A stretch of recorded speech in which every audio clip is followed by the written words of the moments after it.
It's a city sewer line. I don't have no control over their line. Tonight, a woman in Middle Tennessee is looking for answers after a sewer line backed up into her home, and the city she lives in says it's not responsible for it. That sewage backup happened back in November, and a mother and son in Vergne have been living with the effects of it ever since. New at 10 tonight, News Channel 5's Jason Lamb is here to explain how this all happened. Jason. Well, Shannon, it isn't pretty. The city says a grease and sludge buildup in the city sewer line caused the backup into the home. And now the city says they're trying to meet to find out what, if anything, they can do to help.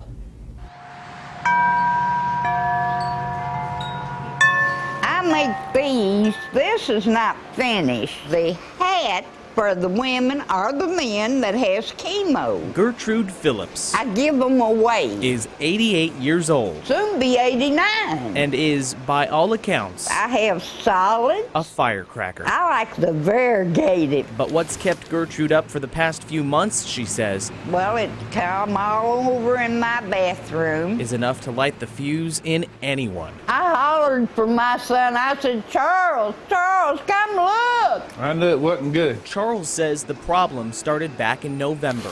It's coming up about that high. A sewer line backed up and flooded throughout their home, forcing Charles and his mom to tear up a lot of their own floor. As you can see, I got black paper downs here. Ms. Phillips, if you'll approach the podium. I went to the meeting and talked to them. Last week, Gertrude tried to see if Vergne city leaders would pay for the damage caused by the city sewer line backup. The slush, the crud, and everything. I've lived in the house. The Vergne Board of Mayor and Aldermen are meeting this week to see what the city can do for her, but the city's administrator told us because the backup was caused by grease and sludge buildup, there was no liability on the city's part because there is no way to predict when or where a blockage may occur.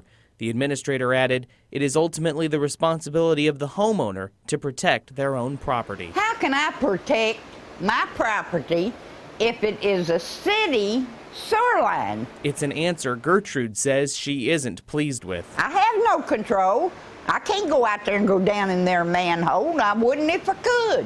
She says she hopes her story can help spark off a change that will help bring her home back to normal. I'm hoping and praying. That's all I can do. It's in God's hand. City administration says this is a difficult situation and their hearts do ache for Gertrude, but they say their policy isn't much different from any other city in the country. Now, some neighbors have come together and are putting together a crowdfunding webpage to try and help Gertrude make some repairs. We have some information on that on our website, newschannel5.com.